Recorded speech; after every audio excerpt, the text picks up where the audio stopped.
विषमता मूलक समाज को खत्म कर समता मूलक समाज की स्थापना का जो संकल्प लिया था, उसी का नतीजा है कि एक सामाजिक परिवर्तन आंदोलन के महापुरुषों की एक लंबी लाइन खड़ी हुई।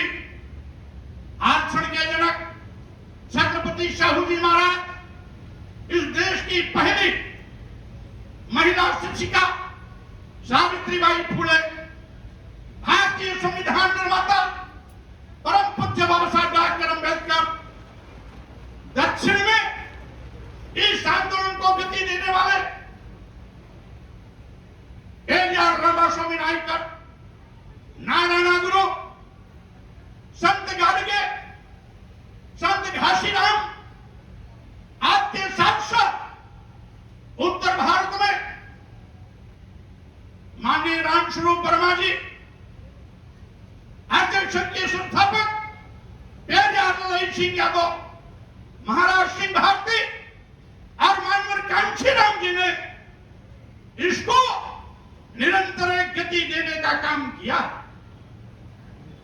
साथियों, आप जानते हैं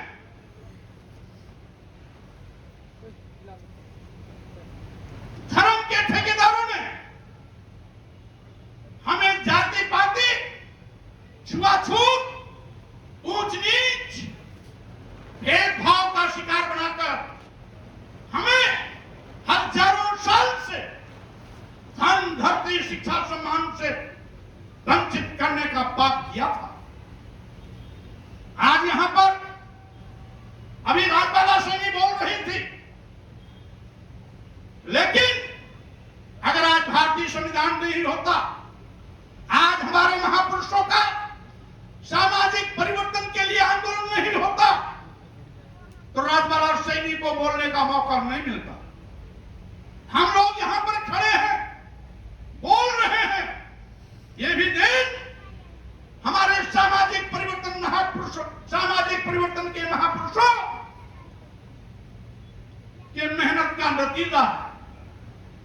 ये भारतीय संविधान का करिश्मा, जिसके नाते हमें यह अधिकार मिला है।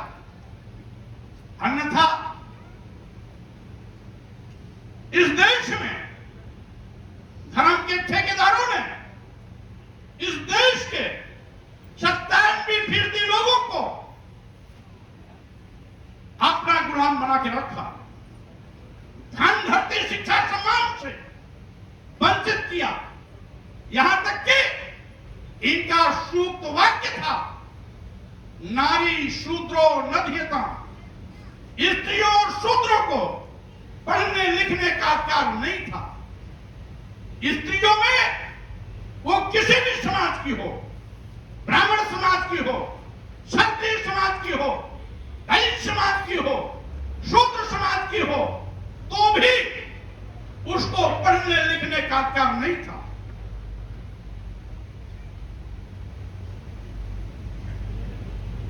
और साथ ही साथ साथियों, मैं कहना चाहता हूं, अंग्रेजी हुकूमत ने समय समय पर हमारे सामाजिक परिवर्तन क्रांतिकारियों की बात को सुन करके तमाम ऐसे फैसले किए जिसमें इस देश की महिलाओं को भी पढ़ने लिखने का अधिकार मिला।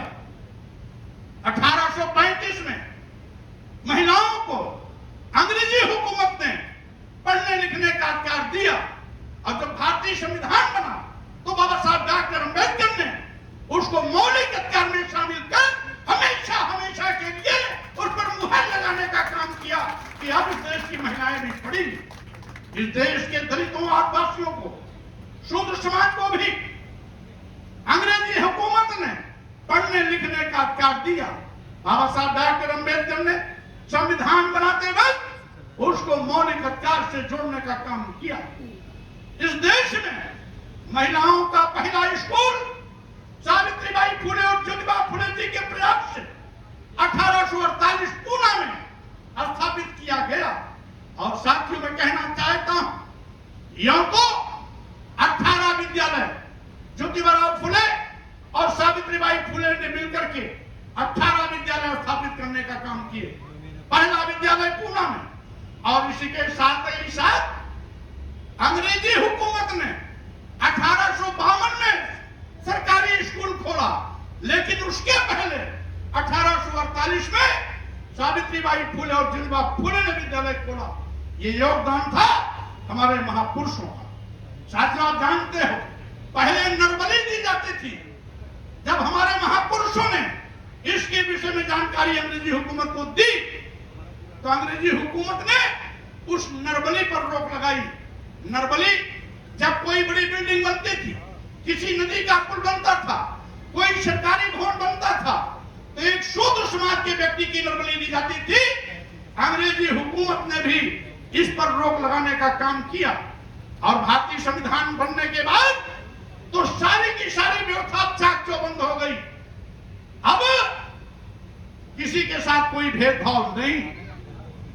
बाबा साहब डॉक्टर अम्बेडकर और साथ ही साथ हमारे सामाजिक परिवर्तन के महानायकों ने गैर बराबरी को खत्म किया, जात पात को खत्म किया, छुआछूत को खत्म करने का प्रयास किया, ऊंच नीच की भावना को खत्म करने का प्रयास किया, लेकिन किसी के साथ कोई भेदभाव नहीं किया। बाबा साहब डॉक्टर अम्बेडकर चाहते तो बदले की भावना से जिन लोगों ने हजारों साल तक हम पर जनजातीय अत्याचार किया, उनके खिलाफ भी कुछ कानून बना सकते थे। लेकिन बाबा साहब डॉक्टर अम्बेडकर की महानता कि उन्होंने किसी के साथ कोई भेदभाव नहीं किया, बल्कि इस देश के जितने भी बाशिंदे थे, देशवासी थे, भारतीय थे, वो किसी भी वर्ग जात के रहे हों, हिंदू, मुसलमान, सिख, ईसाई, जैन, बौद्ध, कोई भी रहा हो, सबको एक समान अधिकार दिया भारतीय संविधान ने। यहां तक कि हजारों साल तक जनजातीय अत्याचार करने वालों को भी वही सम्मान मिला जो पूरे देश के अन्य लोगों को सम्मान दिया गया। यह बाबा साहब डॉक्टर अम्बेडकर की महानता थी। यह हमारे सामाजिक परिवर्तन के महानायकों की महानता थी कि उन्होंने बदले की भावना से काम नहीं किया, बल्कि सद्भावना के साथ सबके साथ न्याय करने का काम किया।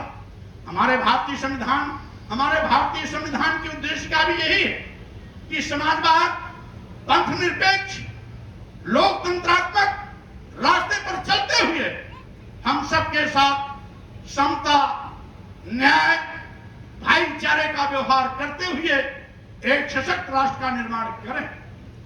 लेकिन आज कुछ ऐसी ताकतें जो भारतीय संविधान के साथ खिलवाड़ करने का घिनौना सोच रखती है,